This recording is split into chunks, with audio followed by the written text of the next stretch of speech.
여러분 이상한 그림 하나 보면서 시작을 하겠습니다. 이 그림은 심리학 책에 개론에 많이 나오는 건데 여러분 누가 보입니까? 젊은 아가씨가 보이는 사람도 있고 어떤 사람은 나이든 노파의 얼굴이 보이는 사람도 있죠. 두 개 다 안 보이는 사람은 시력이 문제가 있으니까 병원에 가시기 바라고요. 어떤 사람에게는 거의 뒤를 돌아보고 있는 아가씨의 모습이 보이고, 그죠? 또 어떤 사람은 매부리 코에 두건을 뒤집어 씌고 있는 노파의 얼굴이 보이는 사람도 있습니다. 어떤 얼굴이 보이느냐에 따라서 그 심리가 이상하다 이런 건 전혀 아니고요. 그냥 이렇게 이제 그림을 그리는 사람들이 이렇게 일부러 두 가지의 그림이 되도록 이렇게 만들어 놓은 그런 그림입니다. 여러분 그림 하나 더 볼까요? 여러분 여기에서는 여러분 누가 보이십니까? 어떤 사람에게 있어서는 성문 앞에 이야기하고 있는 두 남녀의 얼굴과 앞에 개가 웅크리고 있는 모습이 보일 것이고요. 어떤 사람에게 있어서는 늙은 대머리 노인의 상반신이 그려져 있는 거 보이죠? 여러분 그 중에 하나는 보이죠? 두 개 다 안 보인다. 역시 병원에 가보셔야 되고요. 두 개 다 보이는 사람은 잘 보는 것입니다. 이 그림도 여러분 다른 의미는 없고요. 이제 이렇게 천재들이 좀 이런 그림을 좀 그렸습니다. 그래서 이런 그림 외에도 이제 몇 가지 그림이 더 있는데 두 개 다 보이는 사람, 세 개가 보여요. 그 사람은 정신병원에 좀 가봐야 돼요. 자, 하여튼 여러분 이렇게 보이는데 그죠? 이제 우리의 본문으로 돌아오겠습니다. 오늘 본문의 내용이 사실 좀 비슷합니다. 본문을 보게 되면은 예수님께서 무화과나무를 저주하시고 성전을 청결하시고 난 뒤에 바로 이어서 이제 이 말씀을 이제 하시는데, 그죠? 지금 언어의 비유를 하는데, 이 비유라는 것이 이렇게 보면은 이렇게 보이고, 저렇게 보이면 저렇게 보이는 그런 비유입니다, 이게. 여러분, 오늘 이야기가 여러분 볼 때는 어떤 이야기인 것 같아요? 지금 이스라엘의 종교 지도자들에 대한 심판의 이야기인 것 같아요? 아니면은 아들까지 아낌없이 주시는 하나님의 사랑의 이야기인 것 같아요? 듣는 사람마다 다 다릅니다. 그래서 예수님의 이 비유가 이제 당장 그 말씀을 듣고 있는 이 대상자들인 지금 대제사장 서기관 그리고 장로들은 어떻게 그들에게 이렇게 듣느냐 하니까 그들의 편에서 볼 때에는 계속해서 하나님의 말씀을 어긴 자기 자신들에 대한 하나님의 심판의 어떤 이야기로 들렸을 것이고요.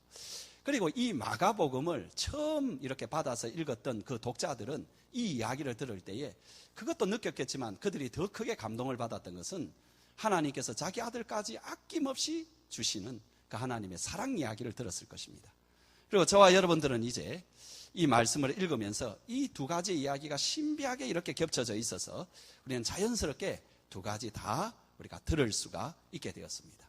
그래서 여기에서는 인간이 누구이고 하나님이 누구인가 이런 것을 새롭게 알게 되죠. 여러분 오늘 이 말씀은 예수님의 여러 가지 비유 가운데서 가장 중요한 비유 중에 하나입니다. 이게 왜 그러느냐 하니까 이 비유만이 이스라엘의 전 역사를 요약 정리한 겁니다. 이 비유가. 또 여러분 성경 66권의 전체 내용을 한꺼번에 가장 이렇게 잘 요약할 수 없을 정도로 그렇게 요약을 한 것이고요. 더 크게 말하자면 인류의 역사를 요약한 것이고 온 우주의 역사를 요약한 내용이 바로 이 내용입니다. 이 온 우주 또 인류 그리고 성경에서 가장 중요한 주인공이 누굽니까? 하나님이시고 그 하나님의 사랑의 대상이 되는 인간입니다. 그리고 그 하나님과 인간 사이를 연결해주는 예수 그리스도입니다. 여러분 이 짧은 내용에 하나님이 누구시고 인간이 무엇이고 그리고 예수 그리스도 그가 누구신가가 너무나 잘 나와 있습니다. 더군다나 여기에서는 그 하나님과 인간과의 관계가 어떠하고 또 그 인간과 예수 그리스도의 관계가 어떠해야 되는지에 대해서 말씀을 해주기 때문에 여러분 이것은 참 중요합니다.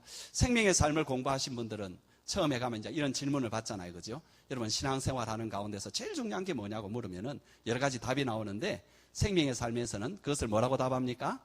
관계라 그렇게 하죠. 그죠? 관계다. 그래서 하나님과의 관계가 참 중요하고 다른 사람과의 관계가 참 중요한데 그 두 가지 관계에도 순서가 있다고 했죠. 어느 것이 더 우선입니까? 하나님과의 관계. 그래서 여러분 신앙생활을 이렇게 하는 것을 보게 되면은 하나님과의 관계가 제일 중요합니다. 하나님과의 관계가 잘 되어 있으면은 지금 삶이 어렵고 힘들고 여러 가지 좀 이런 것들이 있다 할지라도 문제가 되지 않습니다. 마음에 이상하게 기쁘고 오히려 그렇게 안 되는 것이 은혜가 되고 이것이 더 하나님께 큰 은혜를 가져오고 막 이것이 하나님과의 관계가 잘 돼 있을 때입니다. 반면에 여러분 뭔가 좀 뭐 되는 것 같아도 하나님과의 관계가 안 돼 있으면 이건 꼭 허방다리 위에 있는 것 같습니다. 함정 위에 어느 순간에 꺼져버리고 어느 순간에 안 될 수가 있고 그리고 마음에도 평강이 없습니다. 그러므로 우리의 삶에 있어서 가장 중요한 것은 관계인데 그것도 하나님과의 관계인데 그것을 잘 보여주는 말씀이 오늘 이 비유의 말씀입니다. 여러분 이 비유를 이제 해석을 해나갈 때 여러 가지 방법이 있는데 저는 그냥 세 가지의 장면을 끊어서 여러분과 좀 이야기를 하고 싶습니다. 여기 보면은 지금 이 이야기가 진행되는 데 있어서 세 가지의 어떤 장면들이 이렇게 또 나눠볼 수 있는 단계들이 있는데 그 첫 번째 장면에서 나오는 것은 이 포도원 주인이 굉장히 관대하고 세심하게 다른 사람을 이렇게 특별히 그 농부들을 배려하는 사람에 비해서 그 농부들은 그렇지 못하다. 심지어 이 사람들은 악하고 이기적이고 그런 어떤 존재들이다라는 것을 먼저 보여주고 있죠. 자, 먼저 포도원 주인부터 한번 보겠습니다. 1절 우리 다 같이 한번 읽어봅니다. 예수께서 비유로 그들에게 말씀하시되 한 사람이 포도원을 만들고 산 울타리로 두르고 즙자는 틀을 만들고 망대를 지어서 농부들에게 새로 주고 타국에 갔다. 여기 한 사람이라고 표현되는 이 포도원 주인은 그 포도원을 만드는 데 있어서 굉장히 주도 면밀한 사람인 걸 여러분 금방 느낄 수가 있죠. 그러면서도 이 사람은 그 모든 것들을 앞으로 이곳에서 일할 그 농부들을 배려를 해가지고 이 모든 일을 하는 것을 금방 볼 수가 있습니다. 제가 알고 있는 어떤 분은 최근에 어떤 일이 있었느냐 하니까 참 이렇게 장사도 안 되고 내버려진 펜션을 이렇게 인수를 했습니다. 인수를 한 것이 아니라 전세로 이렇게 빌렸습니다. 그래가지고 이제 펜션을 열심히 그렇게 일을 했죠. 뭐 친절하게 하고 또 이제 홍보도 하고 안에 있는 것도 이제 자기가 힘 닿는 대로 인테리어 할 것은 인테리어 하고 그래 열심히 일을 하고 한 2년 정도 지나고 이제 3년째 지금 하고 있는데 하고 있으니까 사람들이 많이 오는 거예요, 자꾸. 그래가지고 이 펜션이 제자리를 찾고 잘 되었는데 그걸 보자 이 주인이 핑계는 자기 친척이 이거 하고 싶다고 한다는데 사실은 자기가 하는 거지. 싹 그냥 전세로 안 주겠다 하고 싹 빼앗아서 그냥 자기가 이제 하는. 그래서 자기가 참 손해가 많았다. 이런 이야기를 했습니다. 그렇습니다. 여러분 일반적으로 농사를 이렇게 지을 때도 처음에 소작을 맡길 때 보게 되면 뭐 완벽하게 만들어가 이리 주는 게 아닙니다. 대충 만들어가지고 소작을 주면은 이 소작농이 그래도 거기에서 한 톨이라도 더 건져야 되니까는 여러 가지 노력을 합니다. 거기에서 이렇게 이렇게 돌도 빼내고 그 다음에 이렇게 물길도 잘 만들고 뭐 여러 가지 노력을 해가지고 제법 생산량이 많아지면은 그걸 그냥 소작을 안 줍니다. 자기가 직접 하거나 아니면은 더 높이 이렇게 해서 다른 사람이 이렇게 주고. 여러분 이것이 일반적인 여러분 일입니다. 근데 여기에 나오는 이 주인은 참 이상한 주인입니다. 처음부터 포도원을 만들 때에 이것을 소작으로 주기로 생각하고 만들었습니다. 그럼에도 불구하고 철저히 준비를 해줍니다. 이 본문에 보세요. 어떻게 합니까? 포도는 아주 잘 만들죠. 그것도 산 울타리로 이렇게 쫙 두르고요. 그래서 무슨 야생 짐승이나 이런 게 없도록 그렇게 만들고 그 다음에 즙자는 그 구유자리도 이렇게 파고 거기다 모자라서 망대까지 이렇게 짓고 여하튼 해줄 수 있는 것을 다 해주고 난 뒤에 이 농부들에게 일을 하라고 그렇게 제공을 하고 그는 타국으로 이렇게 떠났다라는 거죠. 그 주인이 그렇게 관대한 사람이라는 것을 증거해주는 또 하나의 이 어떤 증거가 있습니다. 여러분 2절 우리 한번 같이 읽어보겠습니다. 때가 이름에 농부들에게 포도원 소출 얼마를 받으려고 한 종을 보내더니 여러분 소작인이 바치는 이 소작료는 그죠? 소작료는 동서고금을 막론하고 이건 참 여기에 얽혀 있는 슬픈 이야기, 안타까운 이야기가 너무너무 많습니다. 여러분 이 소작인들이 거기에 당하는 그 어떤 착취들 그죠? 우리나라 역사에도 많은 난들이 일어났는데 그 난들 가운데에 절대 다수의 난들이 이 소작 때문에 일어난 난입니다. 여러분 지금 만주에 건너간 그 수많은 사람들 대부분이 소작인들입니다. 그 지독한 소작, 그 소작 때문에 도무지 어떻게 견딜 수가 없어서 그 이 산천을 버리고 그 추운 곳으로 갔습니다. 이게 여러분 우리나라 문제뿐만 아니라 모든 곳의 문제죠. 아마 여러분 성경에서 보거나 이렇게 볼 때에 가장 소작료에 있어서 후하게 해주었던 그런 사건은 요셉이 애굽의 총리가 되었을 때에 그곳에 이제 7년간의 이렇게 그 가뭄이 들고 기근이 들었을 때에 사람들이 다 와서 먹을 것을 달라고 하자 요셉이 이제 너희들의 그러면 땅을 팔아라. 그렇게 해서 국가가 그것을 다 환수를 하고 그리고 난 뒤에 이제 거기에 따라서 이제 양식으로 이제 그들을 7년간 먹이 살립니다. 그리고 이제 7년 끝나고 난 뒤에 그만둔 것이 아니고 7년 뒤에 그들에게 일종의 소작을 이렇게 주었는데 그 중에 5분의 1을 나라에 바치고 5분의 4를 자기의 종자와 양식으로 그렇게 주었습니다. 굉장히 후한 거죠. 그죠? 근데 여러분, 여기 나오는 이 포도원 주인은 그거보다 훨씬 후합니다. 여기에 보면은 소출 얼마라는 말이 있잖아요. 그죠? 이 얼마라는 말이 이 헬라어로 보면은 지극히 작은 양을 말합니다. 아주 작은 양. 그러니까 지금 이 포도원 주인은 이 소작을 통해 가지고 그 농부들에게 경제적으로 착취하려는 것도 아니고 심지어 경제적인 어떤 자기의 어떤 유지나 어떤 도움을 받으려고 하는 것도 아닙니다. 다만 얼마를 내라고 하는 것은 이 땅 주인이 누구냐? 여전히 너희 것이 아니라 주인의 것이라는 것을 표시하라는 거죠. 그렇게 해서 이 포도원 주인은 그 소작인들에게 거저 이 포도원을 주는 것과 마찬가지입니다. 사랑하는 성도 여러분, 여기 나오는 포도원 주인은 물론 우리 하나님이십니다. 그리고 여기 나오는 포도원은 우리의 삶의 현장입니다. 하나님께서는 우리를 위해서 온갖 아름다운 삶의 조건들을 그분이 먼저 구비해 주시고 삶의 모든 피로들을 채워주신다는 분이라는 것입니다. 여러분, 야고보서 1장 17절 우리 한번 같이 읽어보겠습니다. 시작. 각양 좋은 은사와 온전한 선물이 다 위로부터 빛들의 아버지께로서 내려오나니. 여러분, 삶에 필요한 온갖 좋은 선물을 우리 하나님께서 관대하게 베풀어 주신다라는 것이 성경 말씀입니다. 진리입니다. 여러분, 우리 곁에 있는 사랑하는 사람들, 우리의 건강한 육체, 우리의 어떤 삶에 여러 가지 필요한 것들, 자연적으로 주어지는 맑은 공기와 이 아름다운 햇빛과 상쾌한 비와 물들, 여러분, 이런 모든 것들이 하나님께서 우리에게 필요한 줄 알고 그렇게 마련하시고 우리에게 공급해 주셔서 우리로 살아가게 하시는 것입니다. 생각해 보십시오. 하나님께서 우리 인간을 만드셨을 때 언제 만드셨는지. 만일 인간을 첫날에 만들었다고 생각해 봅시다. 둘째 날에 만들었다고 생각해 봅시다. 제3일에 만들었다고 생각해 봅시다. 아니, 제5일에 만들었다고 생각해 봅시다.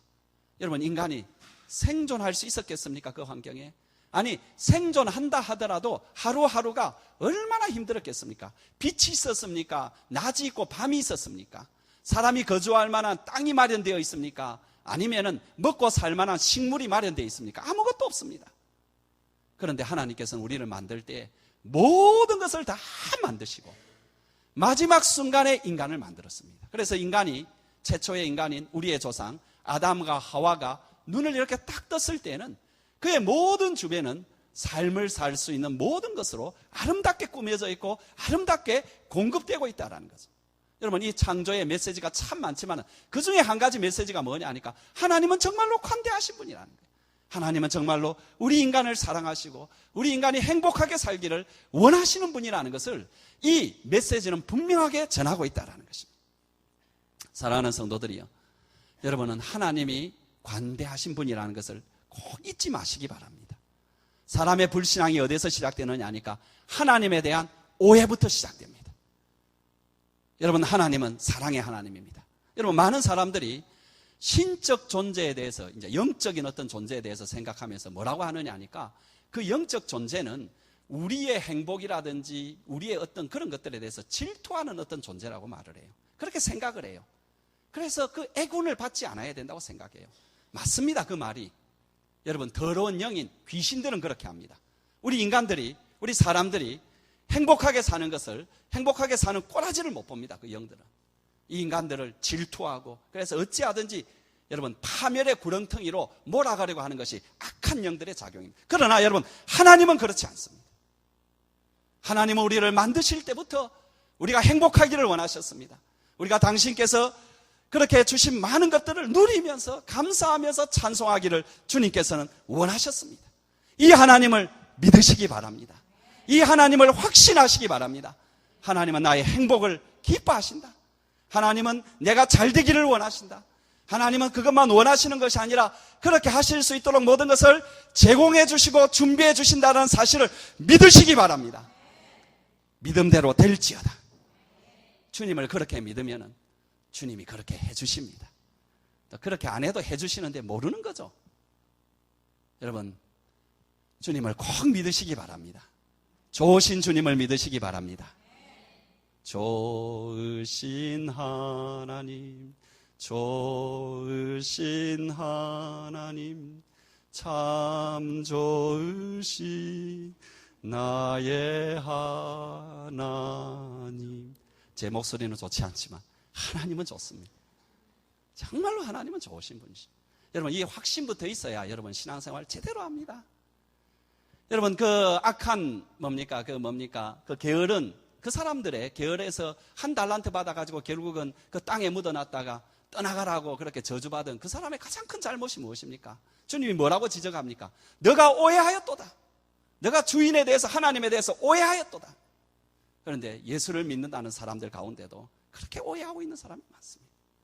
하나님은 좋으신 하나님이십니다. 관대하신 하나님이십니다. 여러분의 필요를 채워주신 하나님이십니다. 아멘입니까? 근데 여기 나오는 농부들은 이 관대한 주인과 정반대의 모습을 가지고 있는데 이 사람들은 악하고 이기적입니다. 포도원 주인에 의해서 다 준비가 되었고, 포도원은 주인에 의해서 준비가 되었고, 농부들은 그것을 맡은 자름에도 불구하고 이제 탈선을 하기 시작하는데요.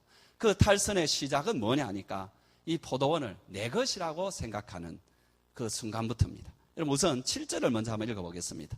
같이 한번 읽어볼까요? 그 농부들이 말하되 이는 상속자니 자 죽이자. 그러면 그 유산이 우리 것이 되리라 하고. 여러분, 주인의 것을 이제 자기가 이렇게 사용하다 보니까는 익숙하고요. 그러니까 내 것으로 생각한다는 거죠. 이게 다시 주인의 것으로 돌아간다라는 것을 이렇게 받아들이지를 못하는 거죠. 그러니까 이제 그걸 자기 것이라 생각하고, 그리고 법적으로나 여러 가지로 자기 것을 만들기 위해 가지고 이런 악한 길로, 어긋난 길로 걸어가는 것입니다. 예수님께서는 이런 자기 것이 아닌 것을 자기 것으로 생각하는 어리석은 그런 어떤 그 모습을 어떤 비유를 통해 가지고 지적을 하신 적이 있습니다. 이것도 예수님의 비유인데요. 어떤 농부가 있었습니다. 그런데 한 해 농사가 참 잘 되어서 그는 이렇게 생각을 하기 시작합니다. 야, 내가 곡식을 쌓아둘 곳이 없으니까 어떻게 할까? 내가 이렇게 해야 되겠다. 내 곡간을 헐고 더 크게 짓고 내 모든 곡식과 물건을 거기에 쌓아두리라. 그리고 내가 내 영혼에게 말하리라. 내 영혼아, 여러 해 쓸 물건을 이렇게 쌓아두었으니까는 평안히 쉬고 먹고 마시고 즐거워하자 하리라. 어떻게 보면 여러분, 이 사람이 당연한 행동 같지만은 예수님은 그 부자를 향해서 어리석은 자라고 분명히 말합니다. 여러분, 이 사람에게 강조되고 있는 단어는 뭐냐 하니까 전부 납니다. 내가, 내. 영혼까지도 내 것이라고 부릅니다. 그런 사람에게 하나님께서 나타나셔서 이렇게 말씀하죠. 어리석은 자여, 오늘 밤에 내 영혼을 도로 찾으리니 그러면 내 준비한 것이 누구의 것이 되겠느냐? 내가 내 것이라고 생각하는 그 영혼을 내가 찾아버리겠다. 그러면 내가 가지고 있다라는 그 모든 것이 누구 것이냐? 여러분, 이 비유에서는 많은 교훈이 있지만 그 중에 핵심이 뭐냐 하니까 우리의 가진 것이 누구 것이냐라는 것입니다. 우리의 가진 것이 누구 것이냐? 사람들은 전부 볼 때에 이것은 농부의 것이라고 할 것입니다. 그러나 주님께서는 그렇게 말씀하지 않습니다. 농부의 것이 아니라 주님 것이라는 것입니다. 사랑하는 성도들이, 우리는 하나님께서 맡겨주신 것을 내 것으로 생각하는 데서 삶이 꼬이기 시작한다는 것을 기억해야 됩니다. 내 시간, 내 생명, 내 가족, 내 이웃, 사실 이것은 내가 노력해서 얻은 것이 아닙니다. 하나님께서 주신 것들입니다. 심지어 내 사회적 지위나 위치나 자격이나 재물, 이런 것들도 한꺼풀만 더 깊이 생각해 보면 다 하나님께서 주신 것입니다. 그럼에도 불구하고 그것을 내 것으로 생각합니다. 그래서 내 마음대로 사용합니다. 내 멋대로 씁니다. 내 욕심 채우는 데 씁니다. 내 원하는 것에 다 씁니다. 그렇다면 여러분, 그것이 당연한 삶 같지만은 주님이 오늘 말씀할 때는 여기에 나오는 악한 농부와 똑같다라는 거예요. 주님이 한 번 더 말씀하신 어리석은 그 부자 농부와 똑같다라는 것입니다. 주님의 것입니다. 우리의 것이 다 주님의 것입니다. 두 번째 장면을 넘어가 보면요, 여기에서는 이제 포도원 주인은 오래 참으시는 그런 분으로 나오는가, 거기에 이제 정반대로 이 포도원 소작인들은 이 주인에 대해서 반역하는 모습이 나오는데요. 먼저 이 타고 오러간 포도원 주인은 소출 얼마를 받으려고 자기 종을 한 사람 보내죠. 그런데 그 농부들이 이 종을 잡아가지고 심히 때리고 보냅니다. 어떻게 이런 일이 일어날 수 있습니까? 여러분, 우리 같으면은 당장 조치를 취할 것입니다. 여기 보면, 뒤에 보면은 결국은 그들을 군대로 쓸어버리잖아요. 그죠? 이 주인에게는 그런 힘이 있습니다. 그럼에도 불구하고 여러분, 4절, 5절을 보면 그렇게 하지 않습니다. 우리 한번 같이 읽어보겠습니다. 다시 다른 종을 보내니 그의 머리에 상처를 내고 능욕하였거늘 또 다른 종을 보내니 그들이 그를 죽이고 또 그 외에 많은 종들도 더러는 때리고 더러는 죽인지라. 여러분, 이 주인의 인내를 보십시오. 놀랍도록 인내하고 있습니다. 종을 보내고 또 보내고 또 보내고 하면서 그들이 자신의 자리로 제자리에 서가지고 멸망받지 않도록 그렇게 오래 참고 그런 어떤 모습을 보게 됩니다. 얼마나 오래 참으시느냐 하니까 마지막에는 자기의 사랑하는 아들을 보내기까지 그렇게 참고 참으십니다. 여러분, 6절을 한번 보세요. 이제 한 사람이 남았으니 그가 사랑하는 아들이라 최후로 아들을 보내며 이르되 내 아들은 존대하리라 하였더니, 여기에 비해서 여기 나오는 농부들은 앞서 말한 대로 이기적인 존재일 뿐만 아니라 반역하는 존재들임이 드러납니다. 주인이 아주 소랑의 소출을 받으려고 종을 보냈을 때 어떻게 합니까? 3절에 보니까 그를 심히 때리고 빈손으로 보냈습니다. 이 오래 참은 여러분, 주인이 다시 한번 종을 보내어서 그들을 설득하려 합니다. 근데 이번에는 더 나아가서 그의 머리에 상처를 내고 그리고 능욕을 하였다라고 4절에 말하고 있습니다. 그러자 또 참고 다른 종을 보내자 이번에는 그를 아예 죽였습니다. 그리고 난 뒤에 계속되는 일은 상습적으로 이제는 그 주인이 보내는 주인의 종들을 죽이기도 하고 때리기도 했습니다. 여러분, 이 농부들이 포도원 주인의 종들에게 한 것은 결국은 포도원 주인에게 한 행동들입니다. 여러분, 그들의 행동은 주인에 대한 반역의 행동을 그대로 보여주죠. 처음에는 때리고, 그 다음에는 머리에 상처를 내고 능욕을 하고, 그 다음에는 죽이고, 완전한 반역의 길로 접어듭니다. 이제 마지막으로 그 아들을 보내었을 때에 아예 반역을 합니다. 7절, 8절 우리 한번 같이 읽어보겠습니다. 그 농부들이 서로 말하되 이는 상속산이 자 죽이자. 그러면 그 유산이 우리 것이 되리라 하고 이에 잡아 죽여 포도원 밖에 내 던졌느니라. 사랑하는 성도 여러분, 저와 여러분의 인생사는 이것이 아닙니까? 하나님 앞에 우리는 끊임없이 반응하고 하나님은 오래 참으시면서 이것의 반복이 아닙니까? 여러분, 우리 속에는 하나님께 반역을 하는 무서운 죄성이 또아리 틀고 있습니다. 도사리고 있습니다. 하나님께서 주인이라는 것을 아무리 알려주어도 받아들이지를 않습니다. 하나님께서 수많은 사람들을 보내어서 주인이신 하나님을 바라보고 그분을 주인으로 인정하고 살라고 하더라도 도무지 그것을 인정하지 않습니다. 오직 추구하는 날마다의 삶을 보게 되면 계속해서 자기가 주인이 되는, 자기가 인생의 주인이 되는 것을 추구하고 있습니다. 여러분, 우리가 죄 짓는 것을 가만히 한번 보십시오. 다 여러분 하나님을 향해서 반역하고 자기가 하나님처럼 되려고 하는 데서 그 욕심에서 나온 죄들입니다. 내가 하나님처럼 되리라 라는 유혹에 우리의 조상이 죄의 길로 들어섰듯이 오늘날도 내가 하나님이다, 내가 하나님처럼 살 것이다 라는 이 반역의 마음이 우리로 하여금 제멋대로 살아가게 하고 죄를 짓게 만드는 것입니다. 사랑하는 성도 여러분, 이런 반역에도 불구하고 우리 하나님은 오래 참으십니다. 그런데 여러분, 이 오래 참으심의 그 의미를 여러분이 제대로 파악하셔야 됩니다. 오래 참아서 그런 일이 있어도 아무 일도 일어나지 않는 것은 하나님께서 존재하지 않는 것도 아니고 하나님께서 아무런 생각도 없으신 것도 아닙니다. 내가 그 죄에서 빨리 돌이켜서 멸망의 길에서 나와야 되지 않겠느냐는 우리를 향한 간절한 사랑 가운데 주님께서는 참고 참으시는 것이고 불쌍히 여기시는 것입니다. 여러분, 그 하나님 아버지의 마음을 무시하지 마시기 바랍니다. 멸시하지 마시기 바랍니다. 어서 돌아오세요. 이제 주님의 비유는 마지막 장면으로 넘어가는데 거기서는 심판받을 농부들과 그리고 구원을 베푸는 아들에 관한 이야기가 전개가 됩니다. 여러분, 하나님께서는 이처럼 오래 참지만은 때가 되면 심판을 하실 것입니다.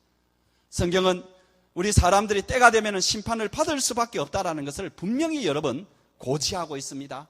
알려주고 있습니다. 끝없는 반역은 심판을 가져오고야 말입니다. 먼저 여러분 9절을 볼까요? 포도원 주인이 어떻게 하겠느냐? 와서 그 농부들을 진멸하고 포도원을 다른 사람에게 주리라. 여러분, 포도원 주인이 아들까지 보냈지만은 아들도 죽여버린 이들에게는 더 이상의 기회를 주지 않습니다. 마침내 심판의 시간, 진노의 시간이 도래하였습니다.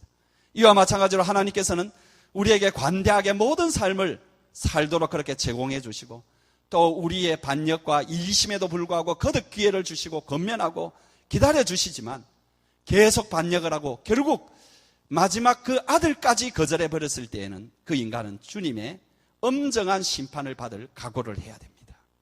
그것이 이 비유의 이야기의 마지막입니다. 그런데 여기에서 주님께서는 그 비유로 끝나지 아니하고 그 아들에 관한 이야기를 좀 더 전개하고 있습니다. 물론 그 아들은 여러분 짐작하셨듯이 예수님 당신입니다. 여러분, 이제까지 그 아들에 관한 이야기를 다시 정리하면 이렇습니다. 첫 번째로, 이 아들은 주인의 아들이라는 사실입니다. 곧 하나님의 아들은 예수님이고 예수님은 하나님의 아들이십니다. 여러분, 그런 점에서 우리 예수님은 모든 인류의 사람과 구별이 되고요, 성경의 모든 뛰어난 인물과도 구별이 됩니다. 그분은 종이 아니라 아들입니다. 비록 종의 모습으로 오셨고 종의 역할을 감당하셨지만은 엄연히 종과는 구별되는 유일하신 하나님의 아들입니다. 여러분, 그것도 여러분 6절에 보면은 그가 사랑하는 아들이라 하였고, 또 그 밑에 보면은 상속자라 하였고, 존대해야 되는 아들이라고 분명히 못 받고 있습니다. 예수님은 하나님의 사랑하는 아들입니다. 여러분, 이 마가복음의 제일 처음에 우리 예수님께서 십자가에 세례를 받으셨을 때, 그죠? 하늘에서 들려온 하나님 아버지의 음성이 뭐냐니까, 이는 내 사랑하는 아들이다 라는 그 말부터 시작을 합니다. 여러분, 예수님은 하나님의 아들입니다. 그래서 여러분들이 다른 사람의 이야기는 좀 안 들을 수 있을지 몰라도 이 아들의 음성만큼은 들어야 됩니다. 이 아들에게 입을 맞추느냐, 입 맞추지 못하느냐, 그것이 여러분의 영원한 죽음과 영원한 삶을 결정하기 때문에 그렇습니다. 두 번째 이 비유에서 이 아들의 이야기는 농부들이 그 아들을 죽여서 포도원 밖에 던졌다라는 것입니다. 지금 이 이야기를 하고 있는 시점이 예수님이 십자가를 며칠 앞둔 시점입니다. 여러분, 이 비유를 하면서 자신의 죽음, 그것도 사람들에게 반역을 당하고 내어버림을 당하게 되어 성문 밖에서 골고다 언덕에 비참하게 당할 그 죽음을 바라보고 계시는 그 주님의 심정을 여러분 한번 헤아려 보시겠습니까? 급작스럽게 죽음이 찾아온 사람도 참 고통스럽겠지만, 이렇게 예고된 죽음의 길, 그것을 서서히 걸어간다는 것 또한 훨씬 고통스럽고 힘든 걸음입니다. 그것은 아마 고통의 잔을 남김없이 마셨다라는 표현이 아마 맞을 것입니다. 그럼에도 불구하고 하나님의 아들 예수님께서는 그 길을 걸어가셨습니다. 그리고 세 번째로는 말씀드린 대로 예수님의 비유가 여기에서 끝나지 아니하고 바로 그 아들 예수 당신에 대한 이야기를 좀 더 끌고 나가는데 10절에서 11절 말씀입니다. 우리 한번 같이 읽어보겠습니다.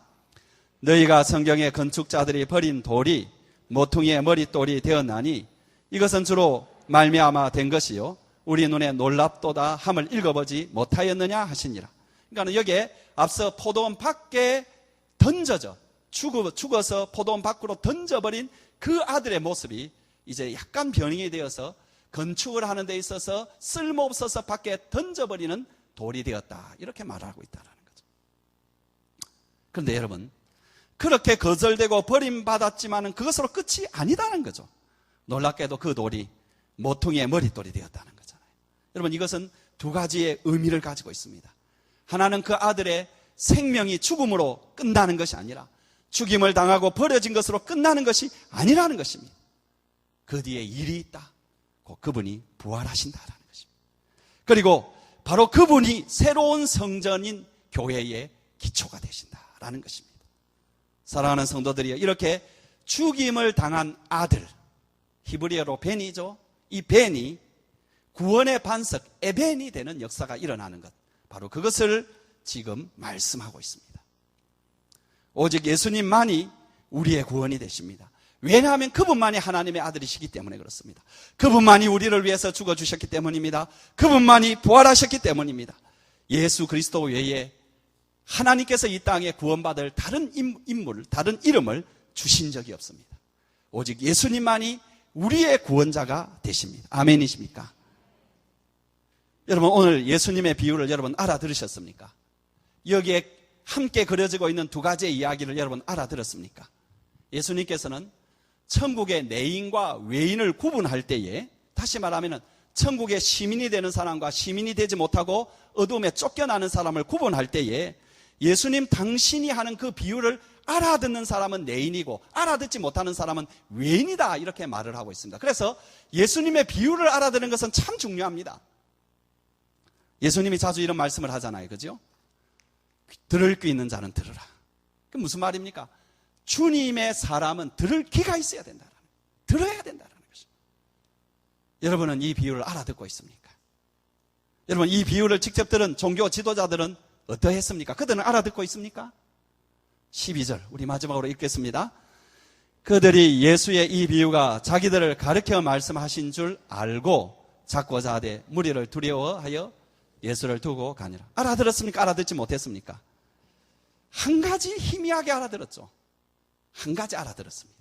근데 그것도 희미하게 알아들었어요. 뭘 알아들었습니까? 이 말씀이 자기들을 가르쳐서 한 자기들의 악행을 지적해서 하나님의 어떤 심판을 받을 것이라는 그 이야기는 알아들었습니다. 그런데 이것도 제대로 알아들은 건 아닙니다.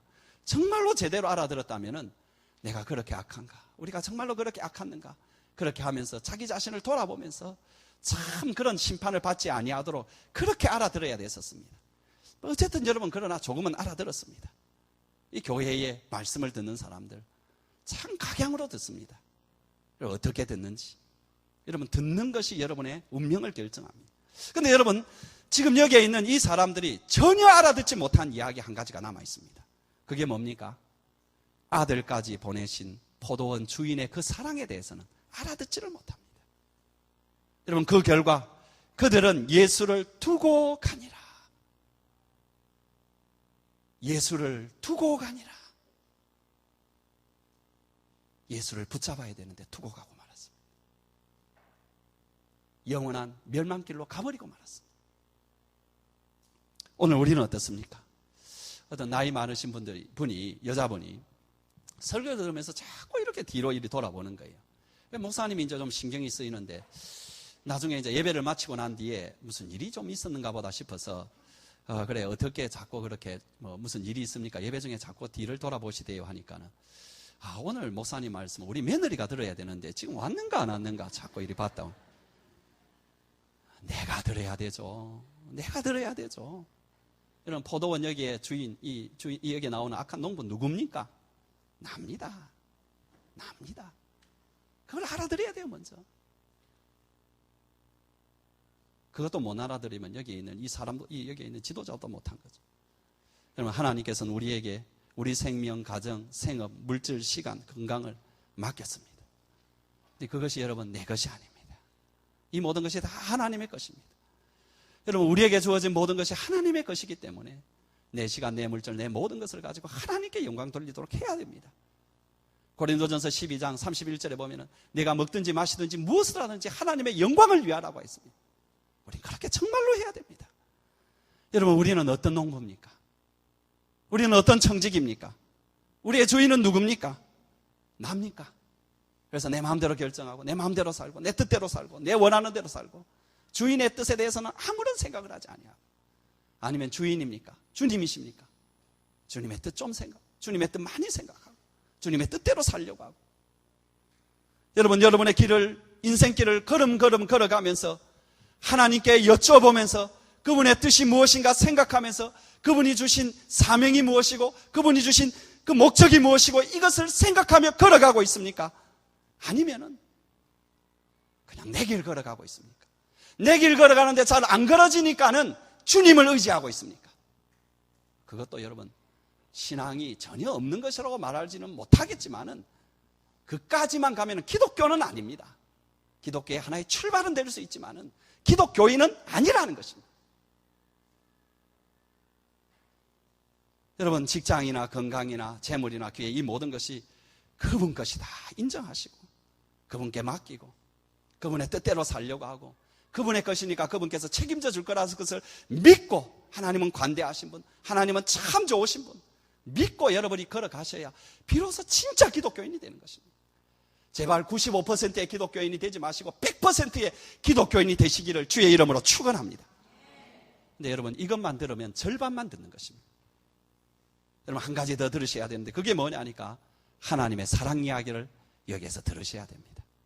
이사야 여러분 그 5장입니까? 거기에도 이스라엘 백성들을 주님께서 신랄하게 비판하는 포도원 노래가 있습니다. 그런데 거기에 그 제목이 뭐냐 하니까 포도원의 주님의 사랑 이야기입니다. 신랄하게 비판하고 있지만 그 속에 주님의 사랑이 있다는 것입니다. 여러분 하나님은 정말로 우리를 사랑합니다. 얼마나 사랑하는지 우리를 당신의 형상으로 만드시고 보기에 좋다 하시면서 모든 것을 다 공급해 주시고 어리석은 우리가 빗나간다 할지라도 그 자리에서 멸망시키는 것이 아니라 거듭거듭 기다려주시고 거듭거듭 공문해 주시고 거듭거듭 보여주시고 그렇게 하셨습니다. 얼마나 사랑하셨는지 결국은 우리를 구원하기 위해서 자기 아들까지, 자기 생명보다 더 귀한 아들까지 주셨습니다.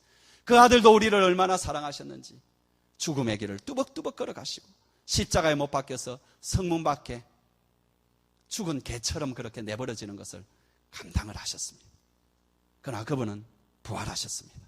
그리고 이제는 새로운 하나님 나라를 이룬 모퉁이 머릿돌로 되셔서 우리를 구원해 주십니다.